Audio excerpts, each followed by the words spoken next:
Hello everyone. तो कैसे हो आप? तो मैं चिंतन देसाई आप सबका बहुत बहुत स्वागत करता हूं हमारी ये फिजिक्स चैनल में।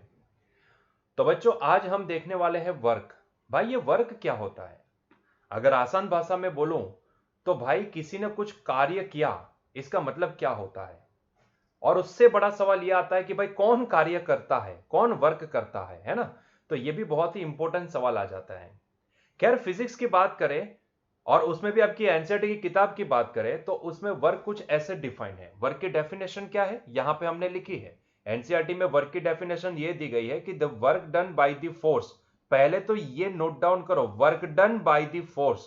भाई, हमेशा याद रखो, work done by the force होता है, वर्क डन बाय ऑब्जेक्ट नहीं होता है ना? ये हमेशा ध्यान में रखो। जैसे कि एज फॉर द एग्जांपल, मान लो कि किसी सरफेस के ऊपर मैंने किसी मास एम को रखा हुआ है, तो जब तक मैं इसके ऊपर फोर्स नहीं लगाऊंगा, मतलब कि जब तक इसके ऊपर कोई नेट फोर्स जीरो नहीं होगा, तब तक ये ऑब्जेक्ट अपनी रेस्ट कंडीशन को फॉलो करेगा, है ना? और जैसे ही मैं इसके ऊपर फोर्स लगाना स्टार्ट करता हूं, तो भाई ये ऑब्जेक्ट मोशन में आता है और वो चलना स्टार्ट करता है। ठीक है? तो आप समझ सकते हो कि ये जो कहानी बनी इसकी चलने की, भाई ये चलने की कहानी आई किसकी वजह से? फोर्स की वजह से, है ना? तो आपको ऐसा लगता होगा कि भाई ये ऑब्जेक्ट मोशन में है, मतलब कि ऑब्जेक्ट वर्क कर रहा है। ये गलत इंटरप्रिटेशन होगा। भाई, एक्चुअल में फोर्स लगने के कारण उसकी मोशन हुई। फोर्स लगा तो वो ऑब्जेक्ट मोशन में आया। तो अल्टीमेटली जरा सोचो, फिजिक्स ऐसा बोलता है कि अगर कोई ऑब्जेक्ट वर्क वर्क कर रहा है, तो इसके पीछे उसके पास उतनी एनर्जी होनी जरूरी है ना? उतनी एनर्जी होनी जरूरी है। कोई ऑब्जेक्ट वही वर्क कर सकता है, उतना ही वर्क कर सकता है जितनी उसके पास एनर्जी हो। या फिर मैं ये बोल सकता हूं कि जितनी उसके पास एनर्जी उतना वर्क कर सकता है। अगर उसके पास एनर्जी है ही नहीं, तो भाई वो वर्क नहीं कर पाएगा, है ना? सीधी सी बात है, मतलब कि वो डिस्प्लेसमेंट नहीं कर पाएगा। अभी सोचो, अगर मैं इसको फोर्स नहीं लगाता, तो ये भाई साहब तो रेस्ट कंडीशन में पड़े रहते, मतलब कि उसके पास उतनी एनर्जी नहीं है ताकि वो यहां से खिसक के यहां तक आ जाए, है ना? यहां से खिसक के यहां तक आ जाए, उतनी एनर्जी तो उनके पास नहीं थी। तो भाई, एनर्जी आई किसकी वजह से? भाई, किसी एक्सटर्नल एजेंट ने इसको धक्का लगाया। तो भाई, यहां पे एक्सटर्नल एजेंट कोई होगा, चाहे वो एजेंट विनोद हो या आप हो या मैं हूं। अगर हम इसको धक्का नहीं लगाएंगे, तो भाई ये मोशन में नहीं आएगा। तो अल्टीमेटली वो रेस्ट कंडीशन में पड़ा था, तब उसके पास इतना डिस्प्लेसमेंट करने की एनर्जी नहीं थी। तो अगर एनर्जी ही नहीं थी इतना डिस्प्लेसमेंट करने की, तो भाई इसका मतलब ये होता है कि ये ऑब्जेक्ट वर्क नहीं कर पाता, है ना? ये ऑब्जेक्ट नहीं वर्क नहीं कर पाएगा, है ना? सीधी सी बात है। लेकिन जैसे ही या तो मैंने या तो आपने या तो किसी एक्सटर्नल एजेंट ने जाके उसके ऊपर फोर्स लगाना स्टार्ट किया, तो ये भाई साहब अभी मोशन में आ गए। तो अब एनर्जी आई कहां से? जरा सोचो। क्योंकि फिजिक्स ऐसा बोलता है कि भाई, जिस ऑब्जेक्ट के पास, अगर वो ऑब्जेक्ट डिस्प्लेसमेंट कर रहा है, तो उसके पास कहीं ना कहीं उतना डिस्प्लेसमेंट करने की एनर्जी होनी चाहिए। मतलब कि यहां पे उसके पास एनर्जी आई कहां से? तो भाई, किसी ऑब्जेक्ट के ऊपर, क्योंकि ऑब्जेक्ट मोशन में, तो किसी ऑब्जेक्ट के ऊपर जब भी आप फोर्स लगा रहे हो, तो ultimately your energy is applied to that object. मतलब कि खर्च किसकी हो रही है एनर्जी? आपकी एनर्जी खर्च हो रही है। समझ में आ रही है बात? पकड़ में आ रही है मैं क्या कहना चाहता हूं? आपकी एनर्जी लगेगी। वो ऑब्जेक्ट के पास उतना डिस्प्लेसमेंट करने की एनर्जी नहीं थी। आपने एनर्जी लगाई, अपनी एनर्जी उस ऑब्जेक्ट को दी, तब जाके वो ऑब्जेक्ट उतना डिस्प्लेसमेंट कर पाया। मतलब कि अल्टीमेटली वर्क कौन कर पा रहा है, कौन कर रहा है यहां पे वर्क? तो भाई, वर्क फोर्स कर रहा है। फोर्स की वजह से ये एनर्जी इसको मिली। क्योंकि हम अगर उसको फोर्स नहीं लगाते, तो वो ऑब्जेक्ट इतना डिस्प्लेसमेंट नहीं कर पाता, है ना? और ये डिस्प्लेसमेंट करवाने के लिए एनर्जी किसकी खर्च हुई? जिसकी एनर्जी खर्च हो रही है, उसके द्वारा वर्क हो रहा है। सीधी सी बात है, मतलब कि मेरी एनर्जी खर्च हो रही है, मैं एनर्जी दे रहा हूं बाय मीन्स ऑफ फोर्स। तो यहां पे वर्क डन बाय, इसीलिए फोर्स होता है। वर्क डन बाय ऑब्जेक्ट नहीं होता है ना? ये दिमाग में फिट कर दो। कहीं पे भी अगर वर्क निकालने की बात आए, तो हमेशा याद रखना, वर्क डन बाय फोर्स होता है। वर्क डन बाय फोर्स होता है। बार बार यही सेंटेंस में रिपीट कर रहा हूं। कभी भी कोई ऑब्जेक्ट मोशन में है, तो इसका मतलब यह नहीं है कि वो ऑब्जेक्ट वर्क कर रहा है, नहीं। वो ऑब्जेक्ट, क्योंकि न्यूटन जी ने ये पूरा क्लैरिफिकेशन दे दिया था एनएलएम 1-2 में, कि भाई, अगर कोई ऑब्जेक्ट के ऊपर कोई फोर्स, नेट फोर्स नहीं लग रहा है, तो इसका मतलब यह होता है कि वो ऑब्जेक्ट अपनी कंडीशन, अपनी अवस्था को फॉलो करेगा, कंटिन्यू रखेगा। अगर वो रेस्ट कंडीशन में तो रेस्ट ही रहेगा, अगर वो कांस्टेंट वेलोसिटी वाली मोशन में है तो वो कांस्टेंट वेलोसिटी से ही आगे बढ़ता रहेगा। तो इसका मतलब कहानी यह होती है कि वो ऑब्जेक्ट के स्टेट को कौन चेंज कर सकता है? एक फोर्स चेंज कर सकता है ना। और आप खुद ही समझ लो, यहां पे मैंने बताया कि अगर ये ऑब्जेक्ट पड़ा होता तो क्या उसके पास उतनी एनर्जी थी, इतना डिस्प्लेसमेंट करने की? नहीं थी। लेकिन जैसे मैंने धक्का लगा तो अभी वो डिस्प्लेसमेंट कर रहा है, मतलब कि एनर्जी किसकी लगी? क्या ये ऑब्जेक्ट की लगी? नहीं लगी। किसकी लगी? एक्सटर्नल एजेंट की, जिसने इसके ऊपर फोर्स लगाया है ना। तो उसकी एनर्जी खर्च हो रही है। तो भाई यहां पे वर्क डन बाय फोर्स, क्योंकि वो जो जो बंदा है वो अपनी एनर्जी दे किसकी वजह से रहा है? कौन से फॉर्म में? मतलब कोई तो ऐसा जरिया है ना कि जिसके द्वारा वो एनर्जी अपनी उसको दे रहा है, वो है फोर्स, है ना। वो है फोर्स, फोर्स के द्वारा वो अपनी एनर्जी दे रहा है ना। अल्टीमेटली भाई अगर मैं आपको डीप लेवल पे जाके बताऊं कि भाई ये वर्क होता क्या है, तो भाई अगर मुझे कोई पूछता है कि भाई मुझे बताओ एक आसान भाषा में कि भाई ये वर्क का मतलब क्या होता है, तो भाई मैं हमेशा यही बोलूंगा कि work is nothing but one kind of way of transfer of energy.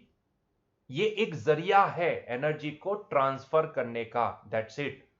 जरा सोचो, अगर मुझे ये ऑब्जेक्ट को मोशन में लाना है, या फिर समझो कि मुझे मेरी एनर्जी जो मेरे पास है उसको यहां से डी डिस्प्लेसमेंट करवा के यहां तक लेके जाना है, तो भाई मेरी एनर्जी वहां तक जाएगी कैसे? क्या मैं मन में ऐसे अज्यूम कर लूं कि भाई मेरी एनर्जी वहां चली गई तो क्या चली जाएगी?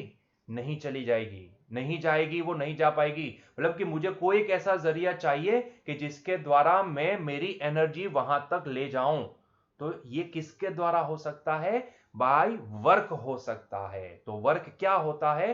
One kind of way of transfer of energy होता है। वर्क का आसान भाषा में अगर समझना है वर्क को, तो आप ऐसा समझ लो कि वर्क एक जरिया है कि जिसके द्वारा एनर्जी ट्रांसफर हो सकती है। चाहे आपको आपकी एनर्जी काइनेटिक के फॉर्म में ट्रांसफर करवानी हो या पोटेंशियल के फॉर्म में ट्रांसफर करवानी हो, वो ये सारी चीजें ट्रांसफर हो सकती है वाया वर्क। तो ये एक जरिया है जिसके द्वारा एनर्जी ट्रांसफर हो सकती है। अगर सोचो वर्क जैसे कोई चीज हमने डिफाइन नहीं की होती तो हम कभी नहीं समझ पाते कि भाई एनर्जी कैसे ट्रांसफर करें। समझ में आ रही है बात? जैसे कि मनी ट्रांसफर करना, एक सीधा सा देसी एग्जांपल देता हूं कि मान लो को आपको आपको किसी आपके फ्रेंड के अकाउंट में मनी ट्रांसफर करना है, तो आपके पास एक बीच में एक मीडियम ऐसा होना चाहिए कि जो आपके अकाउंट में से आपके फ्रेंड के अकाउंट में मनी को ट्रांसफर करके दे दे।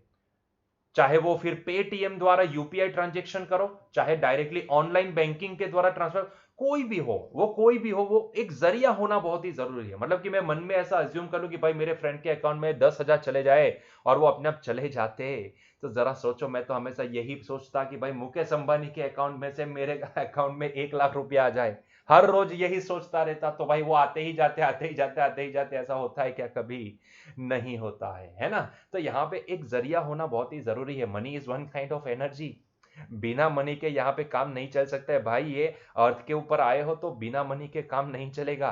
ठीक है, ये जिसने भी बनाया है भाई, ये मैं कुछ नहीं कर सकता। भगवान ने, ऊपर वाले ने तो ऐसा नहीं बोला था कि भाई जब भी अर्थ के ऊपर जाओ तो भाई पैसा जैसी कोई चीज होती है तो भाई एक काम कर, तू पहले से लेके जा।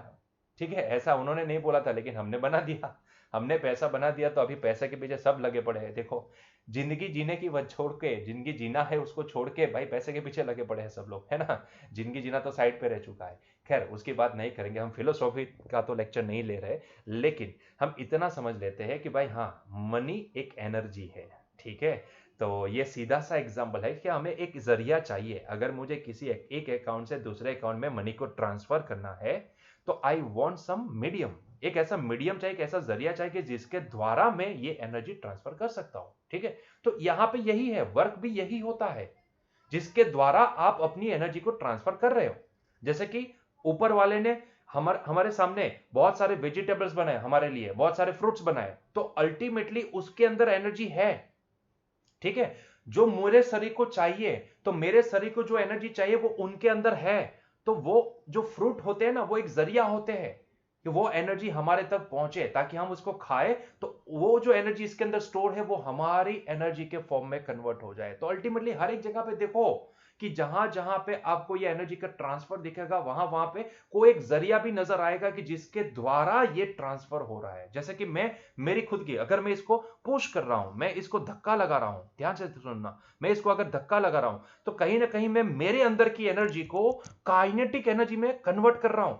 ये जो ऑब्जेक्ट है ना, वो तो बेचारा एक एक सब्जेक्ट की तरह है कि जिसके ऊपर मैं एक्सपेरिमेंट कर रहा हूं, ठीक है, कि जिसके ऊपर मैं एक एक्सपेरिमेंट कर रहा हूं। मैं मेरी एनर्जी को अल्टीमेटली क्या कर रहा हूं, मैं मेरी ही एनर्जी को काइनेटिक एनर्जी में कन्वर्ट कर रहा हूं, है ना। ये तो बेचारा एक एक सब्जेक्ट है और कुछ भी नहीं है, ठीक है। तो ये तो एक सब्जेक्ट है, उसका कुछ भी नहीं है, वो तो मैं जहां से जो जो इशारा कर रहा हूं बस वो करता जा रहा है ना। क्योंकि मैं अल्टीमेटली यहां पे कर क्या रहा हूं, मेरी एनर्जी जो मेरे अंदर स्टोर है उसको मैं यहां पे काइनेटिक एनर्जी में कन्वर्ट कर रहा हूं। और ये जो काइनेटिक में कन्वर्ट करने के लिए का जो जरिया है वो क्या है, वर्क है। वर्क के द्वारा, मतलब कि मैं इसको धक्का लगाऊंगा, फोर्स लगेगा, उसको फोर्स लगने के कारण वो ऑब्जेक्ट मोशन में आएगा और डी डिस्प्लेसमेंट करेगा।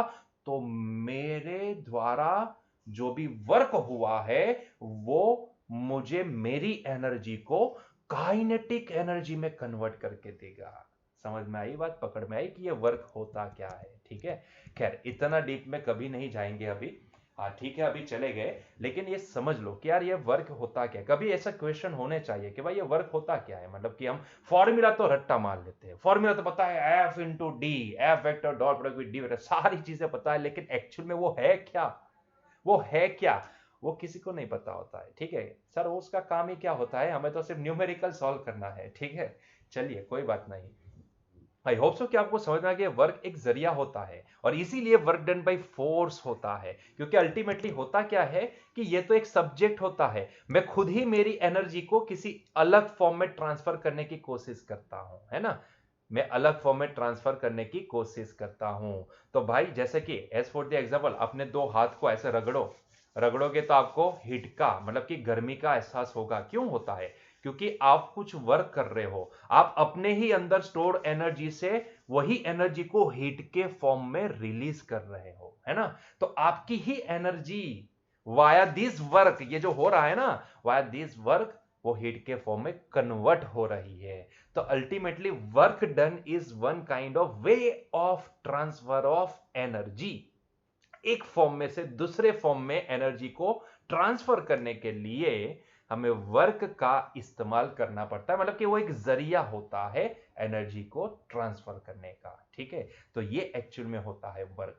खैर हमारे लिए तो यहां पे उसका फॉर्मूला इंपॉर्टेंट है, तो ठीक है फॉर्मूला भी देख लेते हैं। तो हमारी एनसीईआरटी की किताब क्या बोलती है, ये बोलती है कि भाई वर्क डन जो भी होता है, वर्क डन बाय पहले तो फोर्स होता है, समझ लिए कि क्यों वर्क डन बाय फोर्स होता है। दूसरी चीज ये कैसे डिफाइन होती है, the product of component of the force in the direction of the displacement and the magnitude of the displacement.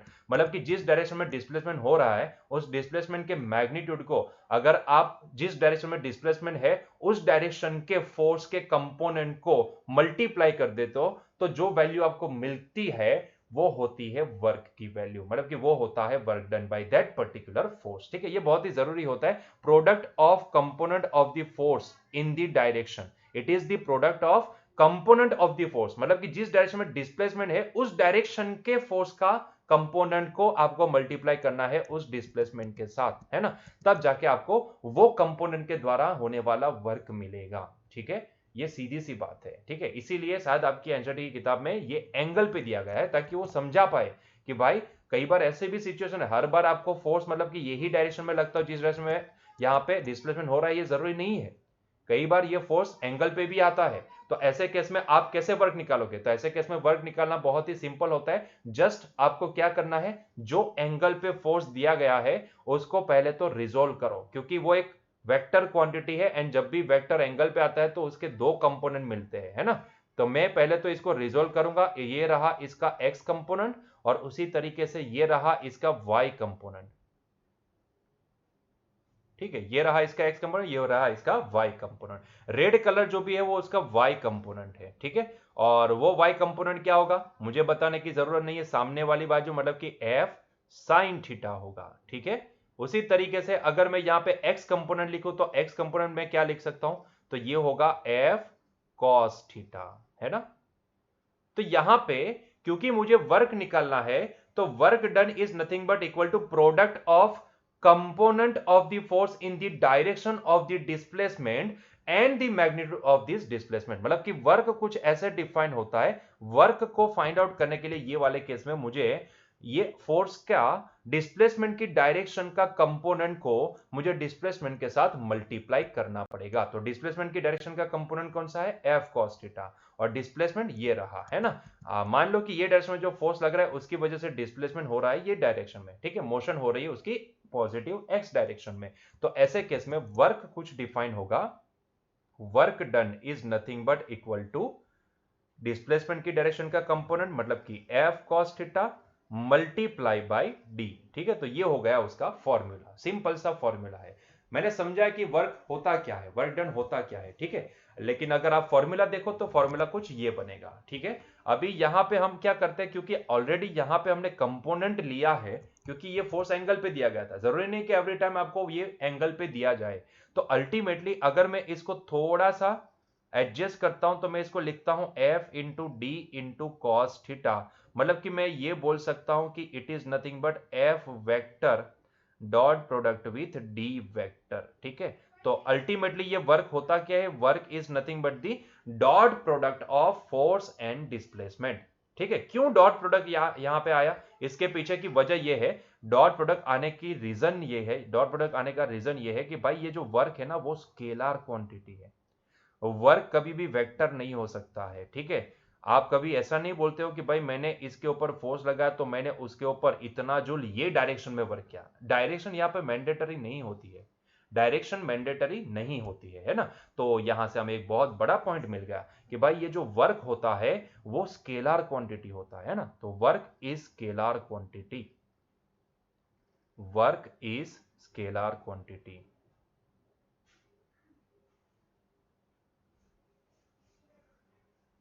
ठीक है, क्वांटिटी लिखना है तो लिखो, पूरा क्वांटिटी लिखेंगे, चलो। तो quantity,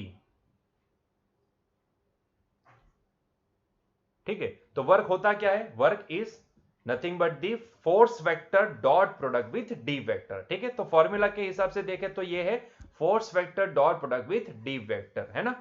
F vector dot product with D vector, ये होता है वर्क। क्लियर हुआ ये पॉइंट, ये होता है वर्क, क्लियर हुआ, ठीक है। और ये डॉट प्रोडक्ट इसलिए क्योंकि ये जो वर्क है वो एक स्केलर क्वांटिटी होती है। तो आप समझ सकते हो कि तो इसके लिए, क्योंकि फोर्स एक वेक्टर क्वांटिटी है, डिस्प्लेसमेंट भी एक वेक्टर क्वांटिटी है, तो मुझे ये दोनों वेक्टर का कौन सा मल्टीप्लीकेशन लेना पड़ेगा, डॉट प्रोडक्ट लेना पड़ेगा, तभी मुझे वर्क क्या मिलेगा, स्केलर मिलेगा, है ना। हमने देखा अभी, इसीलिए तो यहाँ पे डॉट प्रोडक्ट पहले दिया गया है ये चैप्टर के अंदर, है ना।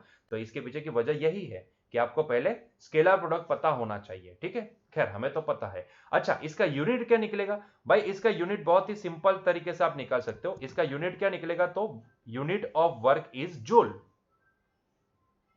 यूनिट ऑफ वर्क, या फिर बोलो वर्क डन,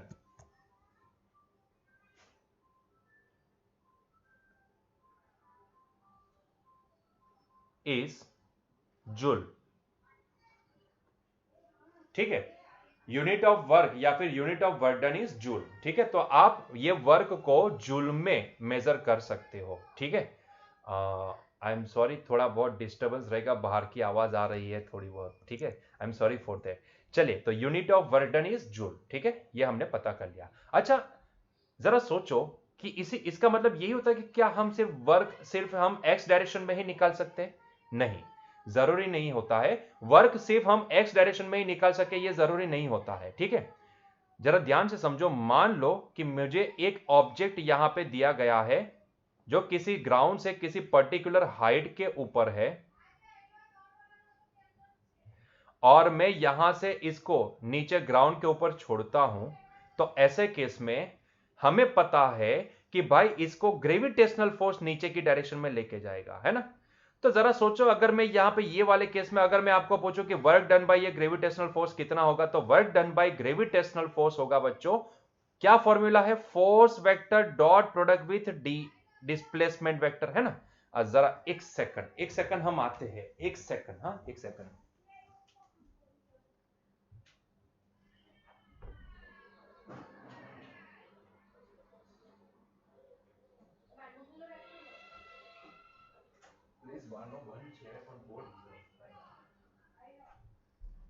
ओके, सो चलिए स्टार्ट करते हैं। सॉरी फॉर दैट, थोड़ा डिस्टर्बेंस हो गया आपको। चलिए, तो वर्क डन बाय mg वो कितना होता है? Work done bye mg is nothing but force vector dot product with D vector. अभी यहां पे देखो, इसका डिस्प्लेसमेंट कौन सी डायरेक्शन में है? नीचे की डायरेक्शन में। क्या जिस डायरेक्शन में फोर्स है उसी डायरेक्शन में डिस्प्लेसमेंट हो रहा है? जी हाँ। मतलब कि इन दोनों के बीच का एंगल कितना होगा? क्योंकि अगर मैं इनका डॉट प्रोडक्ट लिखना चाहूं तो डॉट प्रोडक्ट क्या होगा? Force into D into cos theta. भाई ये डॉट प्रोडक्ट का फॉर्मूला है। A vector dot product with B vector क्या होता है? A into B into cos theta होता है ना? A into B into cos theta. यहां पे ए की जगह पे फोर्स है, बी की जगह पे डिस्प्लेसमेंट है ना? तो ये F into D into cos theta. अभी देखो, जिस डायरेक्शन में फोर्स है उसी डायरेक्शन में यहां पे डिस्प्लेसमेंट हो रहा है। तो इसका मतलब ये होता है कि भाई ये थीटा जो भी है दोनों के बीच का, क्योंकि थीटा क्या होता है? एफ एंड डी के बीच का एंगल होता है ना? तो ये थीटा कितना हुआ? जीरो। थीटा जीरो हुआ तो इसका मतलब ये होता है कि भाई यहां पे अल्टीमेटली में अगर वर्क लिखना चाहूं तो ये हो जाएगा एफ इंटू डी, क्योंकि कॉस जीरो हो जाएगा 1। ठीक है। अब ये फोर्स कितना है? यहां पे mg है। और डी कितना है? कितना डिस्प्लेसमेंट करके नीचे आ रहा है? तो एच डिस्प्लेसमेंट। तो देखो भाई साहब, ये ग्रेविटेशनल फोर्स की वजह से यहां पे कितना वर्क हुआ? ग्रेविटेशनल फोर्स ने यहां पे कितना वर्क किया होगा ये ऑब्जेक्ट के ऊपर? तो एम जी इंटू एच के बराबर, है ना? एम जी इंटू एच के बराबर वर्क किया होगा। क्लियर है? तो इस तरीके से आप वर्क निकाल सकते हो। ये आसान तरीका होता है वर्क निकालने का। समझ में आ गया कैसे फॉर्मूला अप्लाई करना है? सारी चीज समझ में आ चुकी है आपको? ठीक है। तो आई होप सो कि आपको वर्क समझ में आया है, वर्क क्या होता है और कैसे हम पता करते हैं। ठीक है। अभी क्वेश्चन एक अराइज होता है कि क्या वर्क जीरो हो सकता है क्या कभी? जरा सोचो कि क्या वर्क जीरो हो सकता है क्या?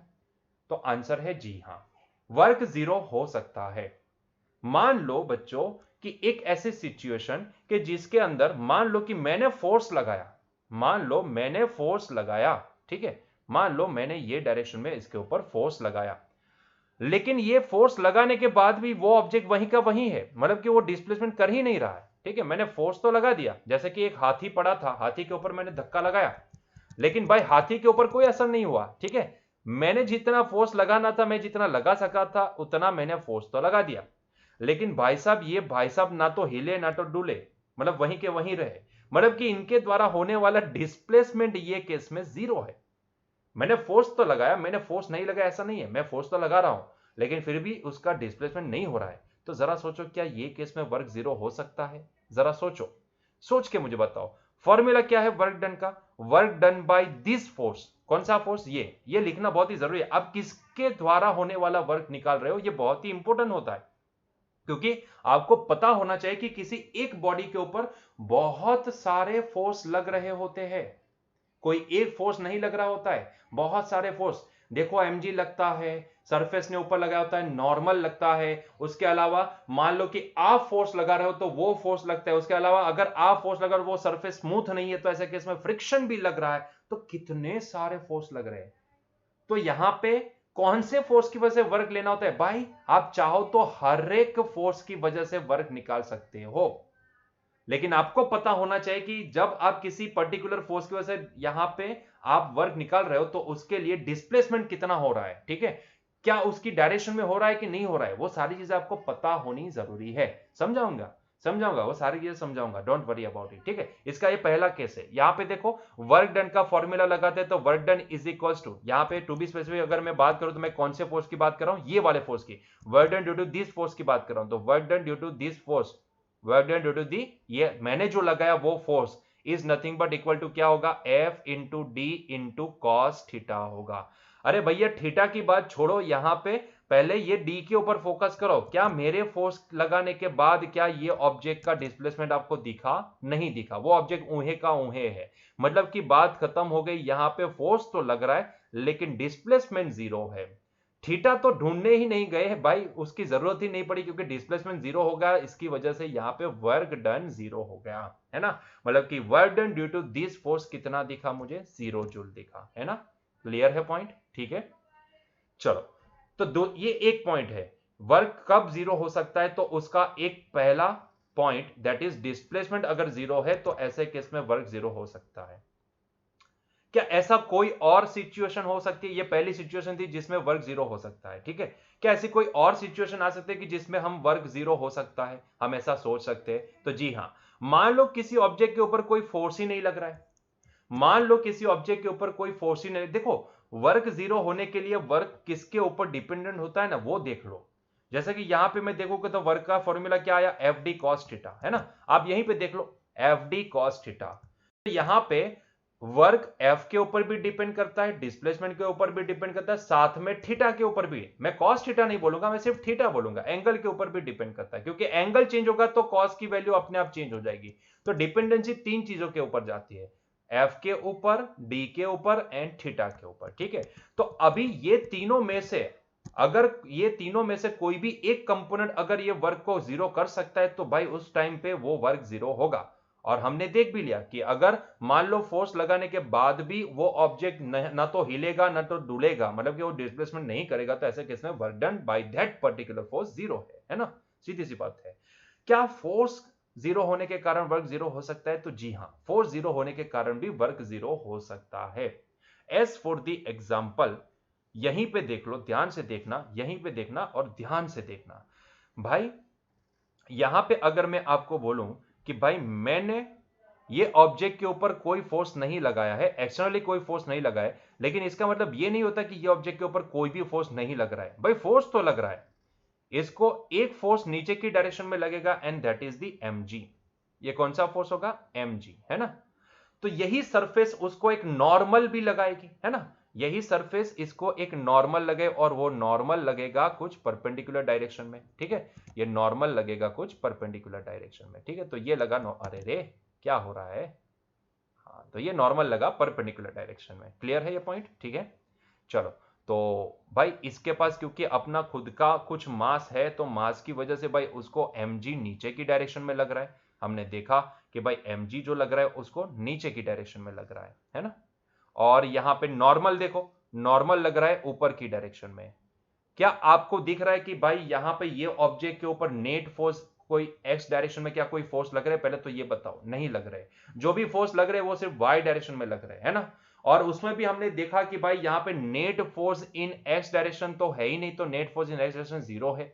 Net force in Y direction जरा देखो तो, क्योंकि वाई डायरेक्शन में दो फोर्स लग रहे हैं, लेकिन भाई हमें पता है कि ये दोनों एक दूसरे को छम्मा छम्मा कर रहे हैं, मतलब कि net force in Y direction यहां पे क्या है? जीरो है। और अगर मैं यहां पे बोलता हूं कि भाई work done due to the net force in Y direction, यहां पे सॉरी वाई लिखना भूल गया मैं, वाई डायरेक्शन, ठीक है। तो net force, work done due to net force in Y direction कितना होगा? तो भाई वाई डायरेक्शन में फोर्स लग रहे हैं, लेकिन वाई डायरेक्शन का अगर नेट फोर्स निकालोगे तो वो जीरो है ना। नेट फोर्स वाई डायरेक्शन का जीरो है। तो क्या इसकी वजह से मैं यहां पे फॉर्मूला लगा दूं, F net in Y direction into displacement into cos theta, है ना। और क्योंकि यहां पे मुझे डी एंड कॉस थीटा के बारे में सोचने की जरूरत ही नहीं है, क्योंकि यहां पे net force in Y direction zero है। Net force in Y direction zero है, तो इसकी वजह से यहां पे आप बोल सकते हो, खैर यहां पे तो डिस्प्लेसमेंट भी जीरो होगा, लेकिन ये एक सिंपल सा एग्जांपल है कि जहां पे net force in Y direction क्या है? जीरो है ना। तो इसीलिए हम यहां पे बोल सकते हैं कि यहां पे वर्क डन अगर फोर्स जीरो है तो जीरो हो सकता है ना। क्लियर हुआ ये पॉइंट? अरे उतना ही नहीं, तीसरी सिचुएशन भी एक आएगी कि जिसमें फोर्स एंड डिस्प्लेसमेंट अगर दोनों परपेंडिकुलर है, तो ऐसे केस में भी वर्क डन जीरो होता है, ठीक है। और उसको समझने के लिए हम यहां पे एक सिंपल सा यहां पे एक एग्जांपल देंगे, और आप देखते जाओ मैं क्या बोलना चाहता हूं, वो समझते भी जाओ। मान लो कि ये ऑब्जेक्ट के ऊपर मैं एक्स डायरेक्शन में कुछ फोर्स लगा रहा हूं, ठीक है। मैं एक्स डायरेक्शन में कुछ फोर्स लगा रहा हूं, तो एक्स डायरेक्शन में मैंने इसके ऊपर फोर्स लगाया एफ, जिसकी वजह से, ध्यान से सुनना, जिसकी वजह से भाई ये जो ऑब्जेक्ट है वो मोशन में आया ये डायरेक्शन में, मतलब कि इसको एक्सीलरेशन मिला ये डायरेक्शन में, मतलब कि वो भाई साहब एक्स डायरेक्शन में मोशन में आ गए। अभी ऐसे केस में मुझे इतना तो समझ में आ गया कि net force in X direction zero नहीं है, एम के बराबर है, इसीलिए वो ऑब्जेक्ट एक्स डायरेक्शन में मोशन में है। लेकिन क्या यहां पे net force in Y direction भी जीरो है? जी हां, net force in Y direction में भी जीरो है।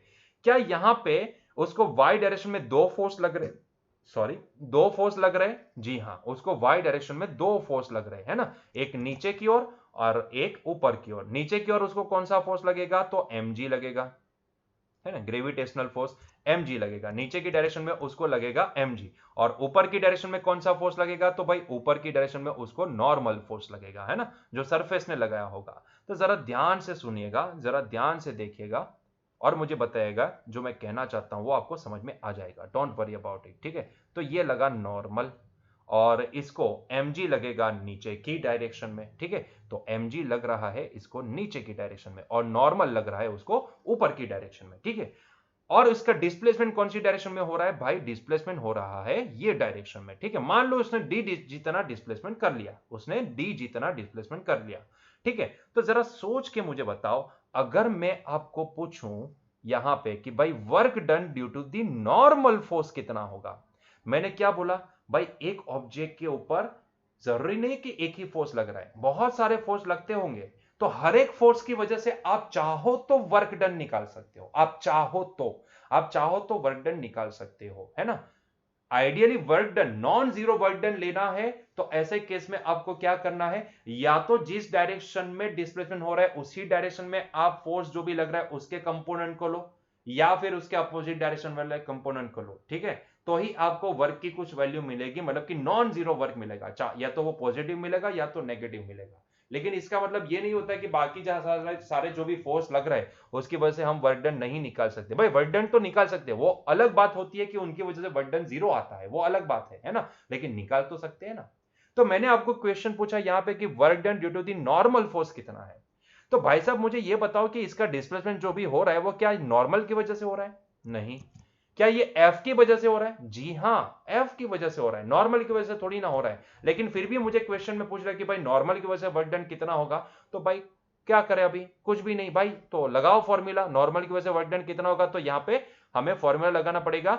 हाँ क्या है, F into D cos theta, यहाँ पे फोर्स कौन सा है, नॉर्मल वाला, तो normal into D into cos theta. जरा देखो तो नॉर्मल लग रहा है ऊपर की डायरेक्शन में और डिस्प्लेसमेंट हो रहा है ये डायरेक्शन में, तो इन दोनों के बीच का एंगल कितना बना भाई, 90 डिग्री। तो यहां पे नॉर्मल की वैल्यू जीरो नहीं है, डिस्प्लेसमेंट की वैल्यू भी जीरो नहीं है, लेकिन भाई साहब यहां पे एंगल पाई बाय 2 हो गया, नॉर्मल एंड डिस्प्लेसमेंट के बीच का एंगल पाई बाय 2 हो गया, है ना। तो N into D into cos pi by 2, और हमें पता है, दुनिया जानती है, बच्चे बच्चे जानते हैं कि कॉस पाई बाय 2 क्या होता है, जीरो होता है। तो यहां पे वर्क डन जीरो हुआ क्योंकि यहां पे फोर्स एंड डिस्प्लेसमेंट परपेंडिकुलर आए, इसलिए वर्क डन जीरो हुआ। क्लियर हुआ ये पॉइंट, ठीक है, आसान था ना।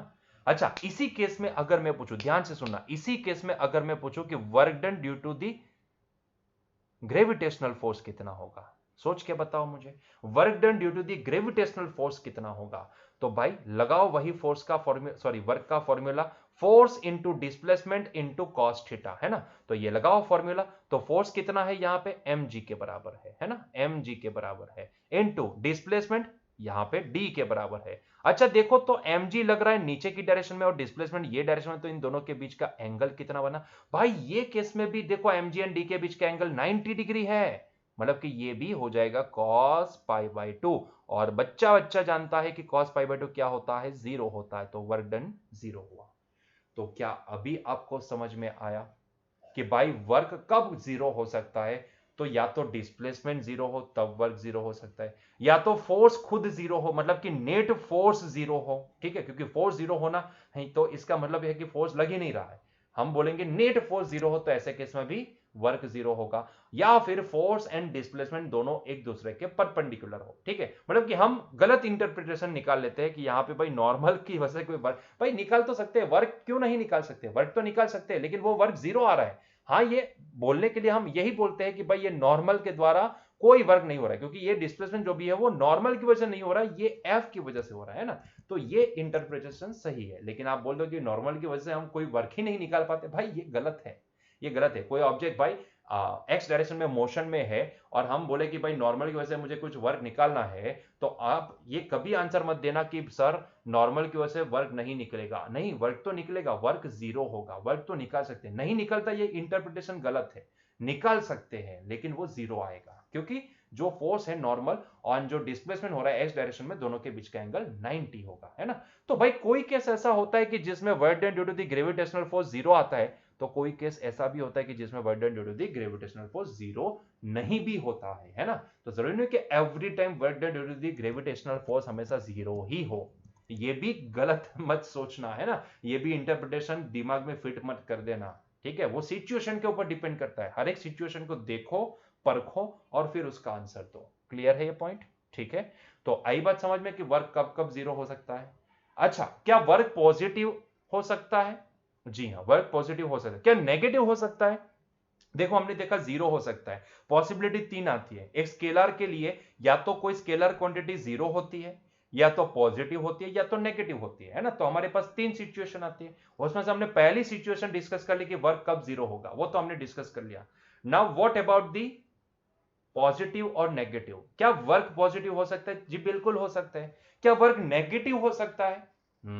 सोचना पड़ेगा, क्या वर्क नेगेटिव हो सकता है? क्या वर्क पॉजिटिव तो हो सकता है, क्योंकि भाई देखो यहां पे यही वर्क हमने निकाला तो mgh ये पॉजिटिव वैल्यू आएगी, है ना, इसका आंसर पॉजिटिव आएगा, तो वर्क पॉजिटिव हो सकता है। जैसे कि सिचुएशन अगर देखना चाहे तो ऐसे केस में मैं ये बोल सकता हूं कि मान लो कि यही ऑब्जेक्ट के ऊपर मान लो कि मैंने x डायरेक्शन में कुछ फोर्स लगा दिया, बहुत ही बढ़िया तरीके का एक फोर्स लगा दिया। लेट्स से कि वो फोर्स है कैपिटल F के बराबर, ठीक है, कैपिटल F के बराबर, ठीक।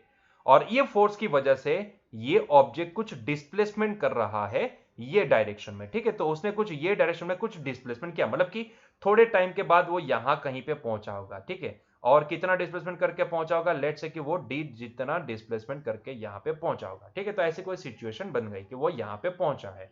तो ऐसे केस में अगर मैं यहां पे work done due to this force निकालने जाऊं, तो ध्यान से सुनिएगा, work done due to the capital F जो एक्सटर्नल एजेंट इसके ऊपर लगा रहा है वो, तो work done due to this force is nothing but equal to, formula क्या लगेगा? F into D into cos theta. जरा सोचो, जिस डायरेक्शन में वो फोर्स है उसी डायरेक्शन में डिस्प्लेसमेंट हो रहा है ना। ये डायरेक्शन में फोर्स लग रहा है और यही डायरेक्शन में उसका डिस्प्लेसमेंट भी हो रहा है, मतलब कि वर्क डन यहां पे देखो कॉस थीटा, थीटा क्या हो जाएगा यहाँ पे? थीटा जीरो हो जाएगा। तो थीटा जीरो है, मतलब कि हम यहां पे लिखेंगे F into D into cos zero, और कॉस जीरो क्या होता है? 1 होता है, मतलब कि ये वैल्यू किसके बराबर आएगी? F इंटू डी के बराबर। क्या ये पॉजिटिव है? जी हाँ, ये आंसर हमारे पास आया पॉजिटिव, ये आंसर हमारे पास आया पॉजिटिव। लेकिन अगर मान लो, तो ये पॉजिटिव हमने देख लिया कि वर्क कब पॉजिटिव होगा? जब फोर्स जिस डायरेक्शन में है उसी डायरेक्शन में डिस्प्लेसमेंट होता है, तब वर्क पॉजिटिव मानते हैं, है ना। तब वर्क जो भी होगा वो पॉजिटिव आएगा, क्योंकि आप इसका आंसर निकालोगे तो आपको पॉजिटिव वैल्यू मिलेगी। लेकिन जरा सोचो कि अगर ये सरफेस फ्रिक्शन वाली है, स्मूथ सरफेस नहीं है, तो भाई ड्यूरिंग द मोशन क्या हम ये बोल सकते हैं कि फ्रिक्शन उसके ऊपर अपोजिट डायरेक्शन में लगेगा? काइनेटिक फ्रिक्शन मान लो, है ना, कि ड्यूरिंग दिस मोशन उसको फ्रिक्शन लग रहा है और वो ये डायरेक्शन में लग रहा है ना, ये डायरेक्शन में अपोजिट डायरेक्शन में लग रहा है ना। तो अब सोचो कि अगर मैं अब ये पूछूं कि भाई ये लग रहा है फ्रिक्शन, मैं स्पेसिफिकली इसको काइनेटिक फ्रिक्शन अभी नाम नहीं देता हूं, जस्ट ऐसा समझ लो कि ये मोशन में है, ये ऑब्जेक्ट मोशन में, क्योंकि उसके ऊपर कैपिटल F लग रहा है तो उसी डायरेक्शन में वो डिस्प्लेसमेंट कर रहा है। लेकिन क्योंकि वो नीचे वाली जो सरफेस है वो स्मूथ सरफेस नहीं है, वो फ्रिक्शन वाली सरफेस है, तो ऐसे केस में उसको अपोजिट डायरेक्शन में फ्रिक्शन भी लगता जाएगा, है ना, फ्रिक्शन भी लगता जाएगा। और अब मैं अगर आपको पूछूं कि work done due to the friction कितना होगा, work done due to this friction कितना होगा, तो भाई फॉर्मूला क्या है? F इंटू डी, क्योंकि फ्रिक्शन है तो F into small f into D, friction को हमने स्मॉल f से डिनोट किया, तो small f into D into cos theta, यही इसका फॉर्मूला है ना। जरा सोचो, फ्रिक्शन जिस डायरेक्शन में लग रहा है क्या उसके अपोजिट डायरेक्शन में डिस्प्लेसमेंट हो रहा है ना। पॉजिटिव एक्स एक्सिस की डायरेक्शन में डिस्प्लेसमेंट हो रहा है एंड फ्रिक्शन लग रहा है नेगेटिव एक्स एक्सिस की डायरेक्शन में, मतलब कि जरा सोचो यहां पे एंगल कितना बना, एंगल बन गया 180 डिग्री। तो मैं यहां पे लिखूंगा F into D into cos 180 degree, या फिर आप चाहो तो इसको पाई भी लिख सकते हो, है ना, कॉस 180 डिग्री, या चाहो तो पाई भी लिख सकते हो। तो जरा सोचो, कॉस 180 डिग्री क्या होता है? -1 होता है। कॉस पाई क्या होता है? -1 होता है। तो इसका मतलब यह आया कि ये वाले केस में वर्क डन क्या आएगा? -F इंटू डी के बराबर। जरा सोचो ये वर्क कैसा आया? नेगेटिव आया। मतलब कि हमें यह चीज समझ में आ गई कि अगर जिस डायरेक्शन, जल्दी से ध्यान देना, अगर जिस डायरेक्शन में फोर्स लगता है उसी डायरेक्शन में डिस्प्लेसमेंट हो रहा है, मतलब कि theta between F and D zero है, तो ऐसे केस में यहां पे वर्क पॉजिटिव मिलेगा। अगर जिस डायरेक्शन में फोर्स लग रहा है उसके परपेंडिकुलर डायरेक्शन में डिस्प्लेसमेंट हो रहा है, मतलब कि theta between F and D 90 degree है, तो वर्क डन जीरो होगा। अगर जिस डायरेक्शन में फोर्स लग रहा है उसके अपोजिट डायरेक्शन में डिस्प्लेसमेंट हो रहा है, मतलब कि एफ एंड डी के बीच का जो एंगल है वो पाई है, 180 डिग्री है, तो ऐसे केस में वर्क डन नेगेटिव होगा। क्लियर हुआ ये पॉइंट? आई बात समझ में आपको अब कि कब पॉजिटिव, कब नेगेटिव, कब जीरो? क्लियर हुआ ये पॉइंट? तो work done due to the friction क्या होता है? नेगेटिव होता है, ये हमेशा याद रखना। और आप समझ पाओगे कि ये फ्रिक्शन का रोल क्या होता है। फ्रिक्शन क्या करता है? देखो, आप एफ लगा के अपनी एनर्जी काइनेटिक एनर्जी के फॉर्म में ट्रांसफर कर रहे हो, और नीचे जो बैठा फ्रिक्शन है ना, वो उसी में से एनर्जी को एक स्ट्रो लेके बैठा है। क्या कर रहा है? क्या कर रहा है? वो स्ट्रो लेके बैठा है, और स्ट्रो लेके उसी एनर्जी को शक कर रहा है, अंदर से खींच लेता है, एनर्जी को खींच के हीट के फॉर्म में रिलीज कर रहा है। मतलब कि आप चाहते हो कि आपकी 100% एनर्जी काइनेटिक के फॉर्म में जाए, लेकिन फ्रिक्शन ऐसा नहीं होने देगा। फ्रिक्शन उसी में से एनर्जी को सक करके उसको हीट के फॉर्म में बाहर निकाल लेगा। अगर आप किसी को एनर्जी दे रहे हो और देने के कारण उसकी एनर्जी अगर इंक्रीज हो रही है, तो वर्क डन पॉजिटिव है। अगर आप एनर्जी यहां से ले रहे हो किसी के अंदर से, जिसके कारण उसकी एनर्जी कम हो रही है, तो वर्क डन नेगेटिव है। समझ में आ रही बात? ये सेंटेंस आप समझो कि अगर आप किसी को एनर्जी दे रहे हो और देने के कारण उसकी एनर्जी इंक्रीज हो रही है, तो वर्क डन पॉजिटिव है।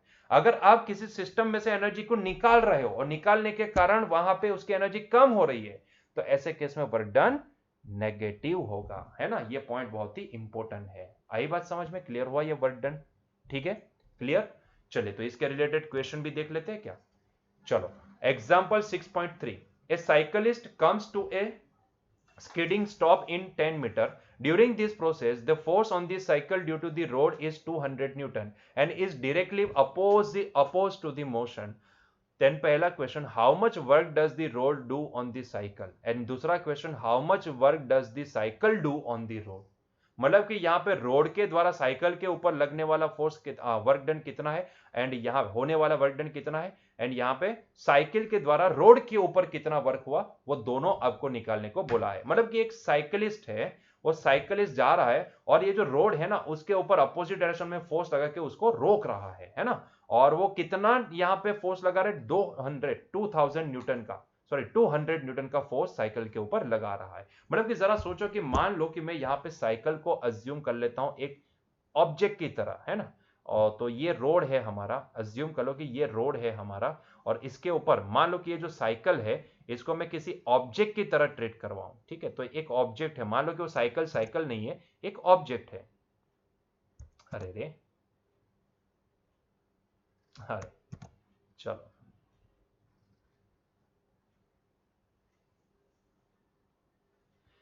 ठीक है, तो ये एक ऑब्जेक्ट है जिसका मास लेट से m है। ठीक है, साइकिल का मास लेट से m है, और मैं क्या कर रहा हूं, मैं ये साइकिल को लेके जा रहा हूं। ठीक है, और यहां पे क्या हो रहा है कि भाई आफ्टर 10 मीटर ये जो रोड है उसको फ्रिक्शन के तौर पे कुछ फोर्स लगा रहा है। ठीक है, कुछ फोर्स लगा रहा है। ऑब्वियस सी बात है कि वो जो फोर्स लगेगा वो अपोजिट डायरेक्शन में लगेगा। देखो, ये साइकिल ऐसे तो नहीं होती है, लेकिन हमने इसको ऑब्जेक्ट की तरह ट्रीट करवाया, तो मान लो कि ये इस तरीके का उसके ऊपर कुछ फोर्स लगा रहा है, और वो फोर्स आपको कितना दिया गया है? वो फोर्स आपको 200 न्यूटन का दिया गया है। तो this force is of 200 Newton, कि जिसकी वजह से ये साइकिल जो भी है वो कुछ 10 मीटर का डिस्टेंस ट्रैवल करके रुक जाती है ना? वो 10 मीटर का डिस्टेंस ट्रैवल करके रुक जाती है। तो मान लो कि वो कहीं यहां कहीं पे इतना डिस्टेंस ट्रैवल करने के बाद वो रुक गई है, 10 मीटर का डिस्टेंस ट्रैवल करने के बाद रुक गई है। ओके, तो उसको थोड़ा अच्छे से ड्रॉ कर लेते हैं।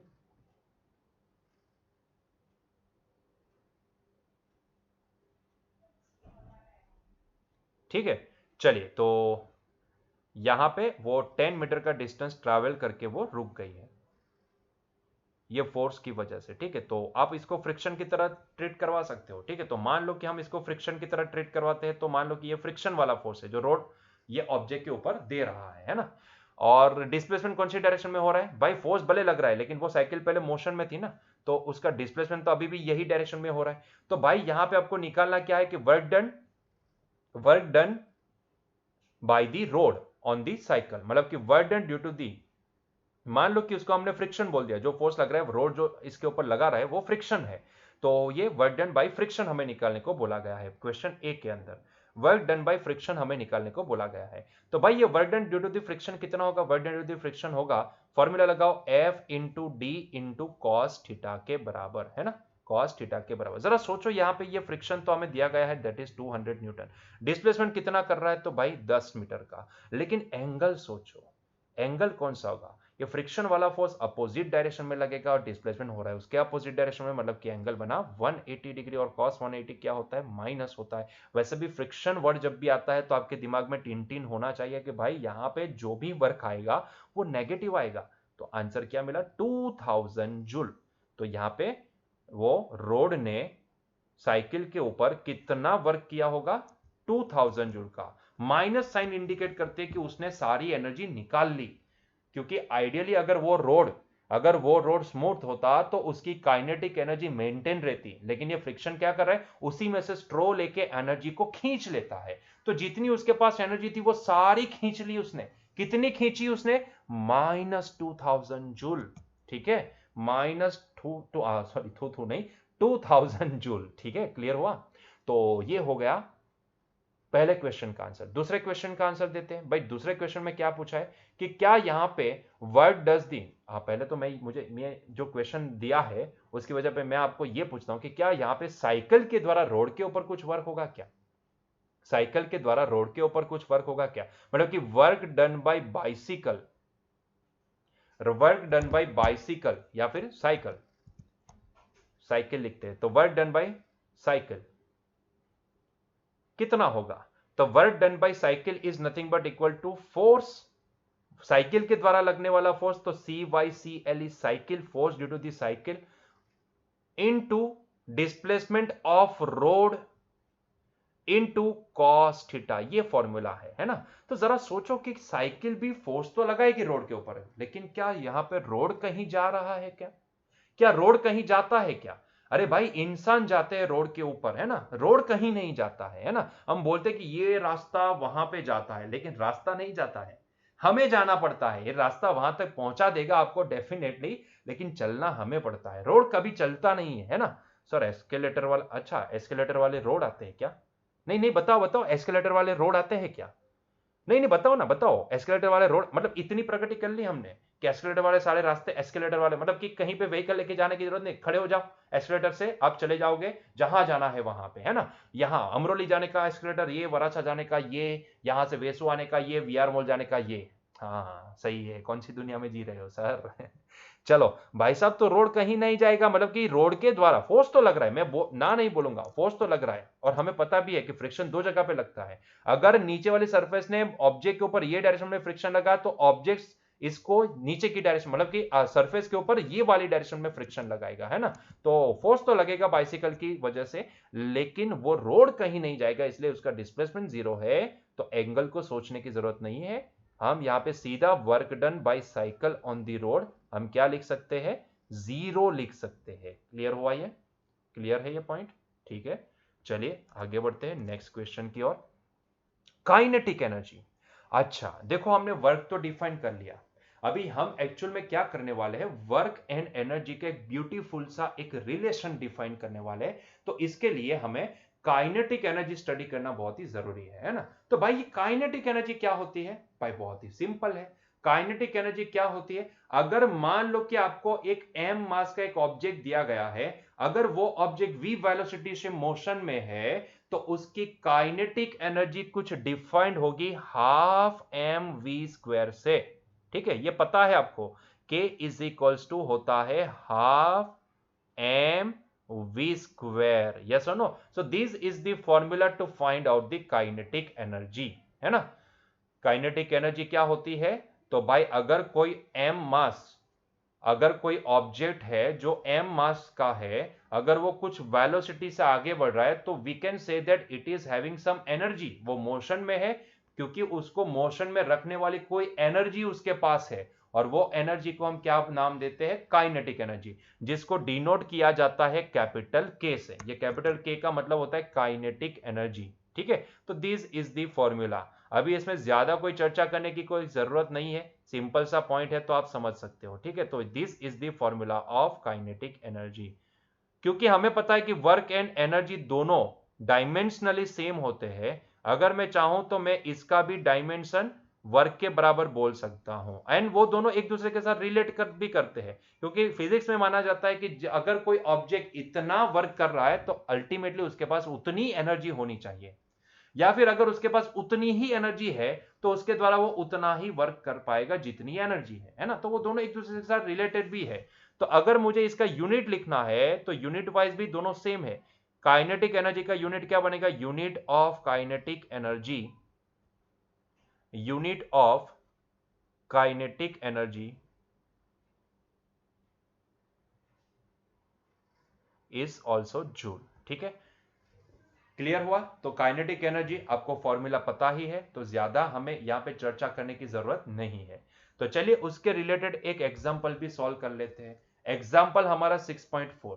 देखो क्या दिया गया है, in a ballistics demonstration a police officer fires a bullet of mass 50 gram with a speed of 200 metre per second, ठीक है। See table 6.2। अभी देखो ये टेबल की हमें जरूरत नहीं है, फिलहाल तो हमें जरूरत नहीं है, ठीक है। हमें उसकी जरूरत नहीं पड़ने वाली, हम डायरेक्टली इसको कैलकुलेट कर लेंगे, डोंट वरी अबाउट इट, ठीक है। तो हमें टेबल की जरूरत नहीं है। On A soft plywood of thickness of 2 centimetre the bullet emerges with only 10% of its initial kinetic energy, then what is the emergent speed of the bullet? मतलब कि एक डेमोस्ट्रेशन है जहां पे एक पुलिस ऑफिसर क्या करता है, एक प्लाईवुड के ऊपर एक एक गन को फायर, एक बुलेट को फायर करता है। अभी वो बुलेट क्या होती है कि वो जो प्लाईवुड है उसको चीर के बाहर निकलती है ना। लेकिन जब वो एंटर करती है ना प्लाईवुड के अंदर, तब उसके पास जितनी काइनेटिक एनर्जी है उसमें से जब वो बाहर निकलती है, ठीक है, इमर्जेस फ्रॉम दैट बुलेट। देखो यहां पे बोला है कि जब वो इमर्ज करती है, मतलब कि emerges with only 10% of his initial kinetic, मतलब कि जब वो एंटर करेगी प्लाईवुड को तब उसके पास जितनी काइनेटिक एनर्जी है, जब वो बाहर निकलेगी ना तब उसके पास जो एंटर की तब जितनी थी ना उसकी सिर्फ 10% जितनी काइनेटिक एनर्जी ही उसके पास जब बाहर निकलेगी तब बचेगी। मतलब कि बाकी की एनर्जी कहां चली गई, तो प्लाईवुड ने उसको रेजिस्ट करने में लगा दी है ना, तो वहीं पे वो एनर्जी गायब हो गई, हिट के फॉर्म में रिलीज हो गई। आपको पता होगा कि जहां से वो पास करते तो वहां पे आपको धुआं जैसा दिखता है ना, मतलब जिसके साथ टकराते तो वहां पे धुआं जैसा आपको दिखेगा, क्योंकि वहां पे हीट के फॉर्म में वहां पे गर्म हो जाएगी, मतलब कि हीट के फॉर्म में वो फ्रिक्शन, वो प्लाईवुड उसको रेजिस्ट करेगी है ना, नहीं जाने देगी अंदर। तो ऐसे केस में वो रेजिस्ट तो करेगी, लेकिन 2 सेंटीमीटर के तो कितना रेजिस्ट कर पाएगी, ठीक है। तो रेजिस्ट तो करेगी, लेकिन वो रेजिस्टेंस क्या करेगा, वो रेजिस्टेंस अल्टीमेटली वही एनर्जी को, काइनेटिक एनर्जी को स्ट्रो लेके सक कर लेगा और उसको हीट के फॉर्म में रिलीज कर लेगा। तो कहानी ये है कि भाई मान लो कि यहां पे हम पहले प्लाईवुड अज्यूम कर लेते हैं, यहां पे ड्रॉ भी कर देते हैं। मान लो कि दिस इज द प्लाईवुड, ये प्लाईवुड है 2 सेंटीमीटर की लेंथ की, जिसको हम मीटर में कन्वर्ट करके लिखेंगे। मान लो कि अभी के लिए ये 2 सेंटीमीटर की प्लाईवुड है। होता क्या है यहां पे कि भाई ये प्लाईवुड है, इसके अंदर एक बुलेट जब एंटर करती है,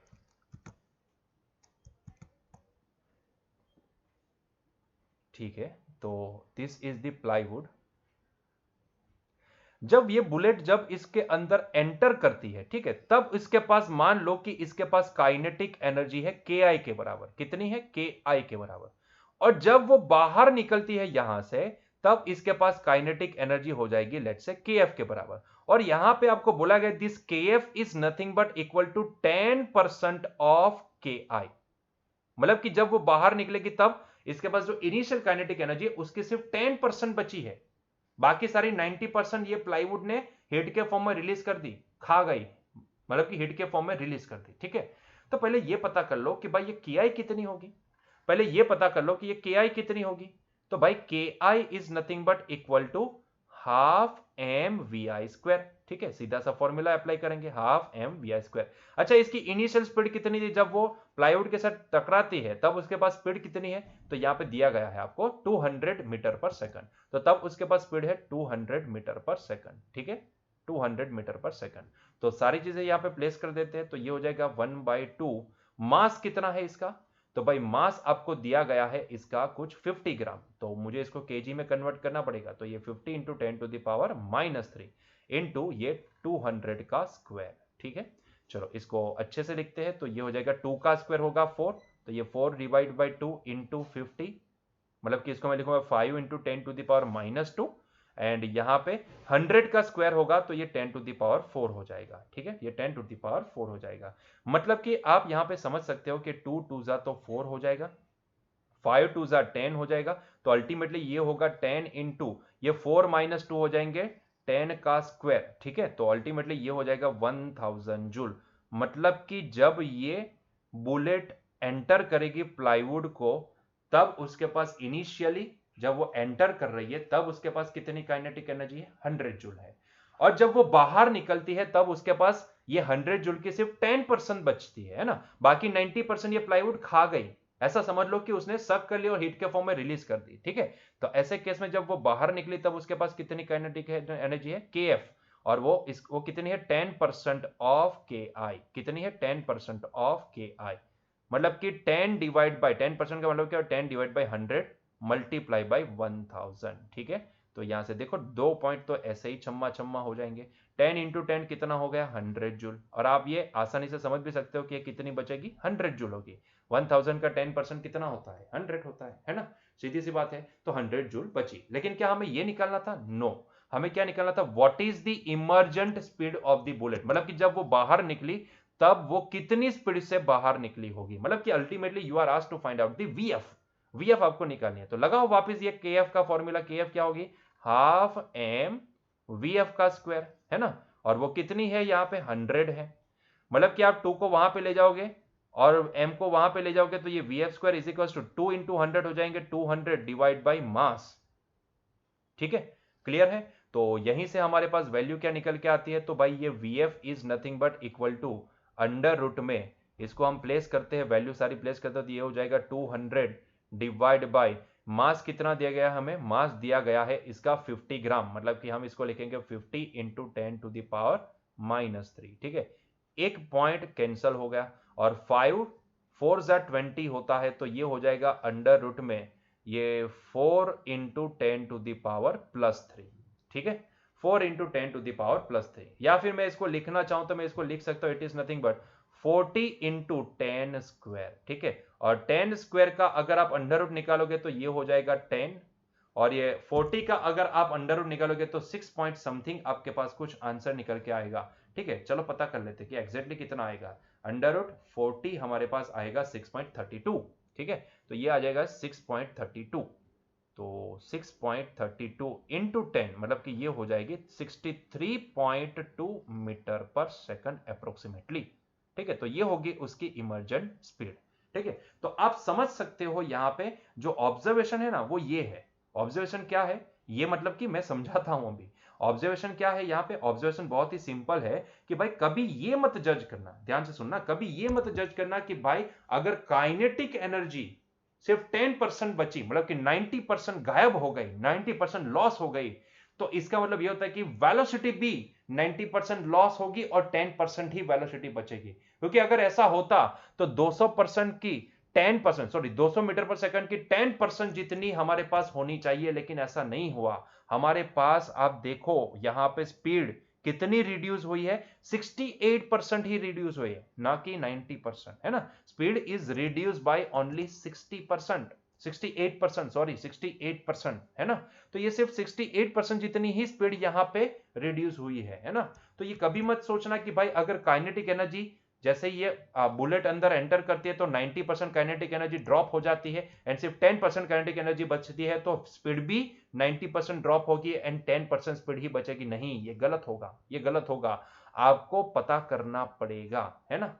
कभी भी काइनेटिक एनर्जी अगर इतना परसेंट ड्रॉप होती है तो वेलोसिटी भी उतना परसेंट ड्रॉप होगी, ये जरूरी नहीं है, ये कभी नहीं होगा। समझ में आ रही है बात? क्लियर हुआ ये पॉइंट? तो उसके लिए आपको कैलकुलेशन करना पड़ेगा। क्लियर हुआ ये पॉइंट? क्लियर हुआ? तो अगर आपको ये दो चीजें समझ में आ गई है, वर्क एंड काइनेटिक एनर्जी, तो अब हम डिफाइन करने वाले हैं उसका बहुत ही ब्यूटीफुल सा रिलेशन, जिसको हम वर्क एनर्जी थ्योरम भी बोलते हैं। मतलब कि ज्यादातर 90% क्वेश्चन हम वर्क एनर्जी थ्योरम से ही सॉल्व करेंगे। ठीक है, तो आइए चलिए डिस्कस करते हैं वर्क एनर्जी थ्योरम को।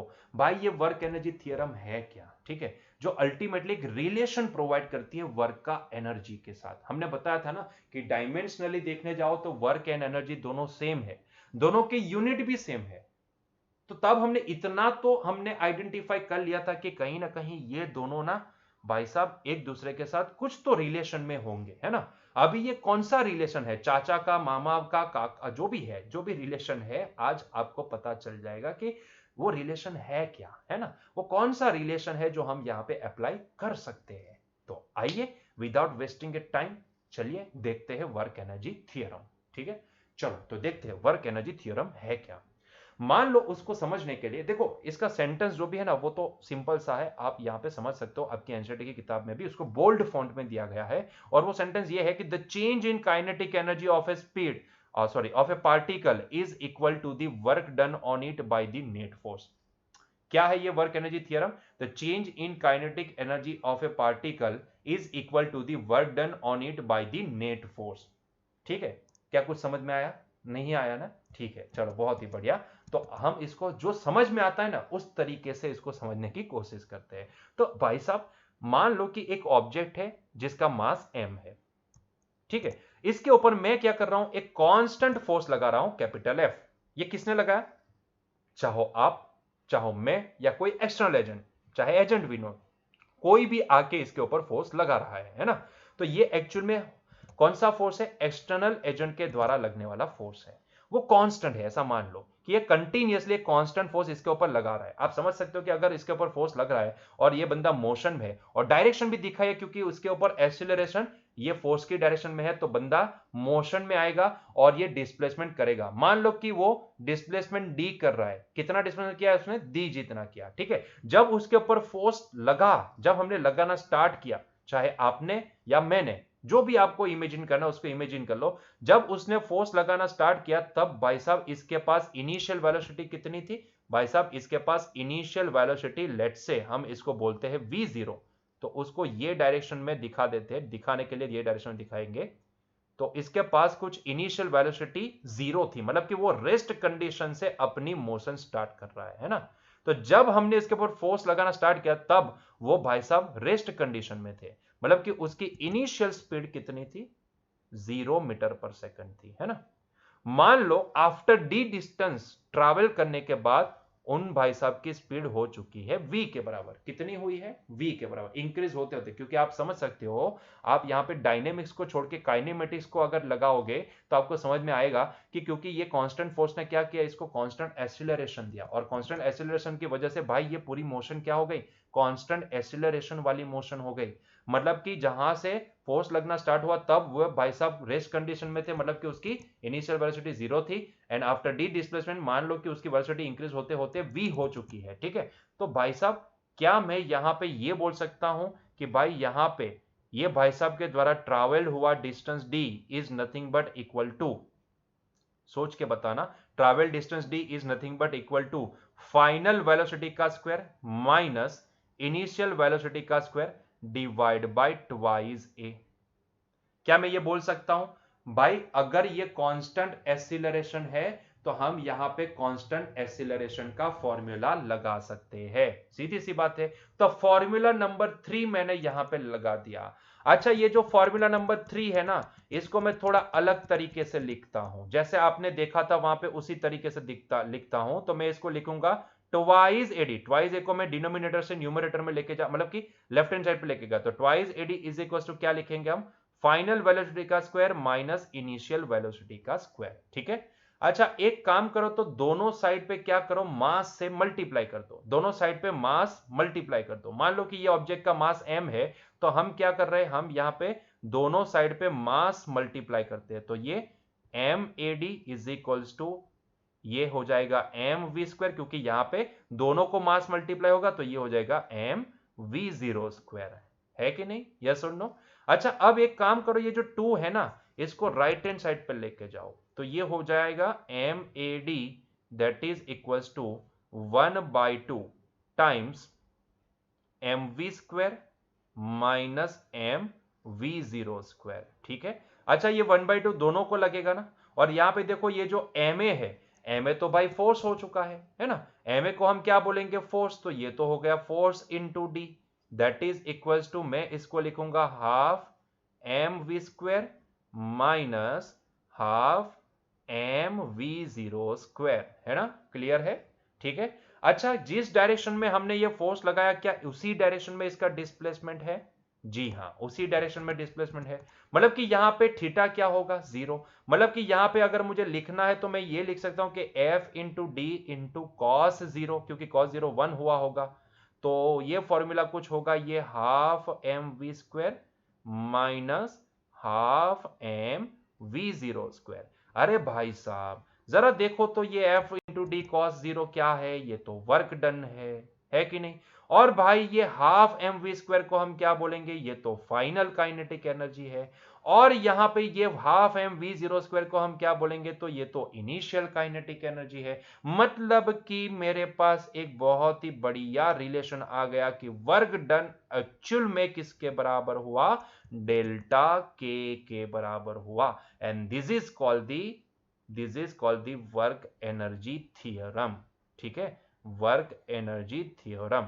अभी वो सेंटेंस जो दिया गया है ना, इसको अभी रीड करो और समझो कि क्या यही बोला है इन्होंने, जी हाँ यही बोला है इन्होंने, यही बोला है इन्होंने। खैर यहां पे हम जो ये वर्क लेते हैं, हमने सिर्फ एक ही वर्क, एक फोर्स की वजह से यहां पे लिखा है, जरूरी नहीं कि किसी ऑब्जेक्ट के ऊपर एक ही फोर्स लगता हो, एक से ज्यादा फोर्स भी लग सकते हैं, है ना, तो इसीलिए यहां पे लिखा जाएगा, क्योंकि ये वर्क एनर्जी थियरम जो भी है वो सारे फोर्स, मतलब कि जितना नेट फोर्स है ना, वो नेट फोर्स की वजह से होने वाला work done is equal to change in kinetic energy के बराबर होता है, ऐसा कहना चाहता है ना। तो यहाँ पे थोड़ा सा हम यहाँ पे चेंज करेंगे, यही फॉर्मूला को थोड़ा सा हम चेंज करेंगे। ठीक है, मतलब कि चेंज मतलब कि क्या चेंज, मतलब कि पूरा फॉर्मेट तो नहीं चेंज करेंगे, लेकिन यहाँ पे लिखेंगे कि ये जो वर्क है ना, ये वर्क हमारे लिए क्या होगा, work done due to the net force होगा, मतलब कि हम यहाँ पे एक टर्म ऐड करेंगे, that is the net, work done due to net force is nothing but equal to change in kinetic energy के बराबर होता है। So this is the relation, बहुत ही इंपॉर्टेंट रिलेशन। ठीक है, हमने कहां से ये रिलेशन निकाला, ये रिलेशन देखो, ये जो सेंटेंस लिखा है ना, ये सेंटेंस अल्टीमेटली आपको यही, आसान भाषा में बोलो तो ये जो बॉक्स है ना, वो बॉक्स को रिप्रेजेंट करता है, यही लिखा है वो सेंटेंस में, यही है relation between work and energy, किसी ऑब्जेक्ट के ऊपर लगने वाला नेट फोर्स का work done, net force, work done due to the net force, work done due to the net force या फिर by the net force is equivalent to change in kinetic energy होता है। This is called the work energy theorem. Clear हुआ ये point, ठीक है, तो work energy theorem क्या है, ultimately it shows the relation between work and energy, दोनों के साथ क्या रिलेशन है, दोनों एक दूसरे के साथ कैसे जुड़े हुए हैं, वो हमें यहां से पता चलता है। क्लियर है ये पॉइंट, ठीक, चलिए तो अभी एग्जांपल 6.2 को देखते हैं, क्या बोला है यहां पे देखो, it is well known that a raindrop falls under the influence of the downward gravitational force and the opposing resistive force. The latter is known to be proportional to the speed of the drop but is otherwise undetermined. Consider a drop of mass 1 gram falling from a height of 1 kilometer. यहां से question actual में start हुआ, 1 kilometer, it hits the ground with a speed of 50 meter per second. Then पहला question, what is the work done by the gravitational force and what is the work done by the unknown resistive force. मतलब कि ultimately आपको ऐसा बोला है कि भाई एक ड्रॉप है जो किसी पर्टिकुलर 1 किलोमीटर की ग्राउंड से 1 किलोमीटर की हाइट से नीचे गिर रहा है। ऐसे केस में भाई क्यों नीचे गिरा, क्योंकि उसके पास अपना खुद का मास है, कितना मास यहाँ पे दिया गया है, 1 ग्राम का, है ना, 1 ग्राम का दिया गया है। वो नीचे क्यों गिरा, क्योंकि उसका खुद का मास है, तो ग्रेविटेशनल फोर्स उसको नीचे खींचेगा, है ना, तो ग्रेविटेशनल फोर्स की वजह से वो नीचे गिर रहा है, लेकिन साथ में उसको कुछ रेजिस्टेंस भी लग रहा है ना, यहां पे अपोज करने वाला वो हो सकता है या तो एयर रेजिस्टेंस मान लो, या फिर वाटर ड्रॉप है तो यहां पे विस्कस रेजिस्टेंस मान लो, जो भी मानना है, ठीक है, हम वो सारी चीजें वहां पे फ्लूइड में डिस्कस करेंगे कि वो क्या होता है, ठीक है, लेकिन अभी के लिए ऐसा समझ लो कि कोई एक रेजिस्टेंस है, कोई एक रेजिस्टिव फोर्स है, चाहे वो एयर रेजिस्टेंस हो, विस्कस रेजिस्टेंस हो, जो भी हो, वो क्या कर रहा है, उसको अपोज भी कर रहा है, मतलब कि भाई ये ग्रेविटेशनल फोर्स उसको नीचे खींच के उसकी एनर्जी, काइनेटिक एनर्जी बढ़ा रहा है, लेकिन यही रेजिस्टिव फोर्स उसकी एनर्जी को अंदर से स्ट्रो लेके खींच भी रहा है ना, खींच भी रहा है, ऐसा कुछ सिचुएशन आपको दिया गया है। तो यहां पे आपको दो चीजें निकालने को बोला है, what is the work done by the gravitational force, and दूसरा question what is the work done by the unknown resistive force. दो चीजें यहां पे निकालनी है, ठीक है। चलो इसको निकालने के लिए उससे पहले हम एक काम करते हैं, जितनी चीजें यहाँ पे दी गई है उसको पहले तो अच्छे से लिख लेते हैं, ठीक है। तो मुझे यहाँ पे क्या क्या दिया गया है, देखो मुझे यहाँ पे पहले तो mass of that water drop दिया गया है। वाटर ड्रॉप का मास कितना है, देखो मैं यहाँ पे सारी चीजें लिखता हूँ। मास ऑफ वाटर ड्रॉप वो आपको 1 ग्राम दिया गया है, और 1 ग्राम को क्योंकि हमें केजी में कन्वर्ट करना पड़ेगा तो इसको मैं लिखूंगा 10⁻³ केजी, ठीक है। तो ये हमें मास दिया गया है। और क्या दिया गया है यहाँ पे, यस यहाँ पे और हमें दिया गया है भाई वो कितनी हाइट ट्रैवल करके नीचे आ रहा है वाटर ड्रॉप, तो भाई वो 1 किलोमीटर की। क्योंकि हमें किलोमीटर में नहीं लिखना होता है, इसको मीटर में लिखना होता है, तो इसके लिए मैं लिखूंगा यहाँ पे 1000 मीटर, ठीक है। 1000 मीटर। और जब वो ग्राउंड को हिट करता है, ग्राउंड के साथ जब भी वो बूंद टकराती है, क्योंकि जब वो नीचे गिरा तब एक्चुअल में वो फ्री फॉल किया ना, यहाँ पे बोला है rain drop falls under the influence of the downward gravitational force, मतलब कि वो फ्री फॉल कर रहा है। तो इनिशियल उसकी वेलोसिटी जीरो है, इनिशियल उसकी वेलोसिटी जीरो है, एंड फाइनली जब वो ग्राउंड के टच करता है, ग्राउंड को टच करता है, तब उसकी वेलोसिटी इंक्रीज होते होते 50 मीटर पर सेकंड हो चुकी है। मतलब कि सिचुएशन को अगर मैं यहाँ पे ड्रॉ करूं तो सिचुएशन कुछ ऐसी दिखेगी। मान लो यहां से वो वाटर ड्रॉप कर रहा है और वो फ्री फॉल कर रहा है, इसलिए उसका स्टार्टिंग वेलोसिटी है 0 metre per second, initial velocity 0 metre per second होगी। नीचे आ रहा है, मान लो यहां पे ग्राउंड है, ग्राउंड के साथ वो टकराता है, ठीक है, पुच्चक, ग्राउंड के साथ टकरा गया, पुच्चुक, ठीक है। ऐसा ही आवाज आती है ना, पुच्चुक बुच्चुक, ऐसी आवाज आती है, हाँ पुच्चुक। चलो आवाज को क्या करेंगे अभी, छोड़ो ना। और इसकी स्पीड जब वो ग्राउंड से टकराती है तब कितनी हो जाती है, 50 metre per second, 50 metre per second, ठीक है। तो मैं इसको बोल देता हूं फाइनल स्पीड, मैं इसको बोल देता हूं इनिशियल स्पीड, ठीक है। हमें पता है कि भाई इसके पास अपना खुद का कुछ मास है, तो इसकी वजह से इसको ग्रेविटेशनल फोर्स नीचे की डायरेक्शन में लगेगा। लेकिन उसी के साथ साथ वहीं अगर देखोगे तो यहां पे रेजिस्टिव फोर्स जो भी होगा, वो रेजिस्टिव फोर्स उसको ऊपर की डायरेक्शन में लगना चाहिए, है ना। तो ये रेजिस्टिव फोर्स जो भी है वो ऊपर की डायरेक्शन में लगेगा। अच्छा पहले तो ये पता कर लेते, क्योंकि ये जो हाइट है ना वो आपको कितनी दी गई है, 1000 मीटर की, है ना। जितनी हाइट से वो गिर रहा है वो हाइट आपको 1000 मीटर दी गई है, मतलब कि मैं यहाँ पे ये जो हाइट है हमें जो दी गई है, इट इज ऑफ 1000 मीटर, ठीक। चलिए तो पहले तो हम यहाँ पे क्या पता कर लेते हैं, पहले तो पहले क्वेश्चन का आंसर देते हैं कि भाई work done by the gravitational force कितना होगा। भाई यहाँ पे ग्रेविटेशनल फोर्स ने कितना वर्क किया होगा वो हम पहले तो पता कर लेते हैं, ठीक है। तो भाई यहाँ पे work done by the gravitational force कितना होगा, तो आसान सी भाषा में बोला जाए तो यहाँ पे हम पहले क्वेश्चन का आंसर देते हैं, work done by the gravitational force कितना होगा। तो भाई वर्क का फॉर्मूला क्या है, force into displacement into angle, है ना, कॉस थीटा। तो फोर्स कौन सा है यहाँ पे, mg, इंटू डिस्प्लेसमेंट कितना हो रहा है, तो भाई जितनी हाइट वो ट्रैवल करके आ रहा है उतना, ठीक है। जरा देखो तो यहाँ पे एंगल क्या बनेगा, जिस डायरेक्शन में mg है, mg नीचे की डायरेक्शन में और इसका डिस्प्लेसमेंट भी नीचे की डायरेक्शन में, तो दोनों सेम डायरेक्शन में, इसलिए दोनों के बीच का एंगल क्या बनेगा, 0 डिग्री बनेगा, मतलब कि हम यहाँ पे लिखेंगे cos 0, ठीक है। तो मतलब कि cos 0 1 होता है, तो ये फाइनली वैल्यू आ जाएगी mg इंटू एच के बराबर, ठीक है। चलो सारी वैल्यू प्लेस करते हैं, तो भाई m की वैल्यू कितनी है, उसका मास दैट इज 10⁻³ kg, है ना। g कितना है, तो भाई 10, और यहाँ पे h कितना है 1000 मीटर, मतलब कि मैं इसको लिखूंगा 10⁻3, 1000 को 10⁻3 भी लिखा जा सकता है। 10⁻3 10⁻³ छम्मा छम्मा हो चुके हैं, तो भाई इसने ग्रेविटेशनल फोर्स ने कितना वर्क किया होगा, 10 जूल वर्क किया होगा। तो work done by gravitational force कितना आया, 10 जूल आया, ठीक है। क्या आपको यहाँ पे तो कोई डाउट नहीं है, ठीक है, क्लियर है। चलो दूसरा क्वेश्चन, हम दूसरे क्वेश्चन का आंसर देते हैं, work done by the unknown resistive force कितना होगा। Work done by the unknown resistive force, मतलब कि सेकंड क्वेश्चन का आंसर देना चाहते हैं। अभी देखो work done by the unknown resistive force अगर मुझे निकालना है तो अब मैं क्या करूं भाई, अब मुझे यहां पे यूज करना पड़ेगा वर्क एनर्जी थियरम।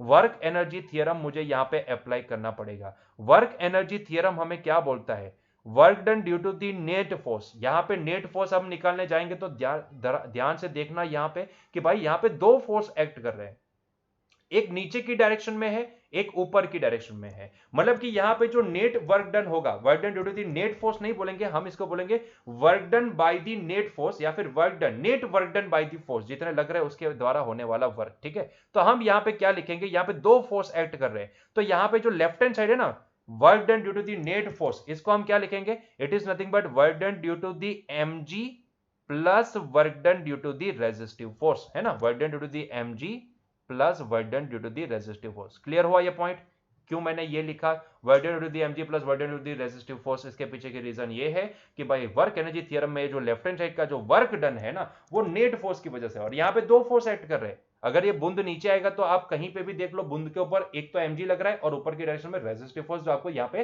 अननोन तरीके से दिया गया है वो लग रहा है ना, और दोनों लग रहे हैं, इसकी वजह से मुझे यहाँ पे टोटल नेटवर्क कितना लिखना पड़ेगा, work done due to the mg plus work done due to the resistive force, that is equivalent to delta K, है ना। तो ये हो गई हमारी वर्क एनर्जी थ्योरम। अभी देखो work done due to the mg तो हमने निकाल लिया, that is the 10 joule, plus work done due to the resistive force वो हमें निकालना है। चेंज इन काइनेटिक एनर्जी कितनी है यहाँ पे, चेंज इन काइनेटिक एनर्जी वो kf माइनस ki के बराबर होती है, मुझे बोलने की जरूरत नहीं है। डेल्टा के का मतलब यही होता है फाइनल माइनस इनिशियल, है ना। तो final kinetic energy minus initial kinetic energy, तो ये होगा 10 plus work done due to the resistive force, that is equal to final kinetic energy का फॉर्मूला बनेगा हाफ mv फाइनल का square, minus initial kinetic energy का formula बनेगा half m V I का square. क्योंकि हमें पता है कि जब रेन ने ड्रॉप करना स्टार्ट किया, फ्री फॉल कर रहा है, तो इनिशियल स्पीड उसकी 0 मीटर पर सेकंड है, इसकी वजह से यहाँ पे इनिशियल काइनेटिक एनर्जी भी क्या हो गई, उसकी 0 हो गई। क्या फाइनल भी 0 हुई? नहीं हुई, फाइनल 0 नहीं होगी। तो भाई साहब अब यहाँ पे ये हमारा रिलेशन बनेगा 10 plus work done due to the resistive force, that is equal to half of mass कितना है 10 टू द पावर माइनस 3 है, एंड Vf कितना है, तो भाई 50 है, तो ये हो जाएगा 50 का square. Final kinetic sorry final velocity कितनी है, 50 मीटर पर सेकंड, तो 50 का स्क्वायर। ठीक है, तो work done due to the resistive force कितना लिख सकते हैं, तो भाई साहब इसको सॉल्व करो पहले, तो ये 5 का स्क्वायर 25 होगा, into 10 to the power minus 3 into 50 है ना, तो 5 इंटू 10 लिख दिए, तो 5 का स्क्वायर 25 हुआ, 10 का स्क्वायर होगा 10 टू द पावर 2, ठीक है, डिवाइड बाई 2 माइनस 10। ठीक है, तो यहां पे आप समझ सकते हो कि ये हो जाएगा कुछ इतना 25 इंटू 10 टू द, अभी इसको डायरेक्टली लिख देते हैं भाई, 25 डिवाइड बाई 2 कितना होता है, 12.5 होता है ना, ये 12.5 होगा, 12.5 into 10 to the power minus 3 plus 2, मतलब कि -1 -10। आप समझ सकते हो कि ये हो जाएगा 1.25 माइनस 20, मतलब कि आप यहां पे लिख सकते हो it is nothing but minus, क्योंकि 1.25 में से 10 सब्ट्रैक्ट होंगे तो ये हो जाएगा माइनस माइनस 8.75 जूल। ठीक है, तो work done due to the resistive force कितना आएगा, माइनस 8.75 जूल। क्लियर है, तो this is the second answer. दो क्वेश्चन पूछे थे, दोनों का हमने आंसर दे दिया है। क्लियर हुआ यह पॉइंट, एकदम आसान है, सिंपल तरीका है, आप सिंपल तरीके से निकाल सकते हो। तो अब आई बात समझ में कहां पे वर्क एनर्जी थ्योरम लगाना है, कब आपको लगाना है। अगर आपको कहीं पे वेलोसिटी दी गई हो, ऐसा केस दिया गया हो, तो तब वहां पे वर्क एनर्जी थ्योरम लगा दो। ठीक है, तो बच्चों आज का लेक्चर हम यहीं पे एंड करते हैं। उम्मीद करता हूं कि आपको वर्क समझ में आया है, उसके बाद वर्क एनर्जी थ्योरम भी समझ में आया है। काइनेटिक एनर्जी थ्योरम तो, काइनेटिक एनर्जी तो समझ में आ ही चुकी होगी क्योंकि वो आपको पता ही है ना। तो यहां पे हमारा आज का लेक्चर एंड करते हैं, मिलते हैं नेक्स्ट लेक्चर में। Till that enjoy your day, bye.